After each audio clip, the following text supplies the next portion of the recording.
8-10 వయసులో శ్రీ వెంకటేశ్వర స్వామి గుడిలో ప్రతిరోజు హారతిచ్చే టయానికి ఎక్కడి నుంచి వచ్చి తెలియదు.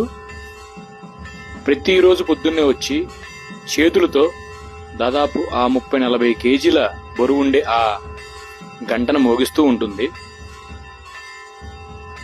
ఆ వెంకటేశ్వర స్వామి ఆమె గంట మోగిస్తే కాని నైవేద్యం స్వీకరించడేమో.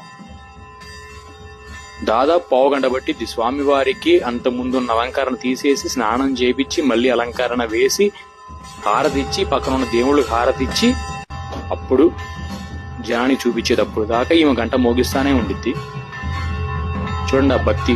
తనకు తెలుసు ఈ కార్లు బంగ్లా కన్నా కూడా చనిపోయిన తర్వాత దేవుడు చూసేది పుణ్యం, దేవుడి మీద నమ్మకాన్ని మాత్రమే ఆయన ఆస్తిగా కొలుస్తాడని.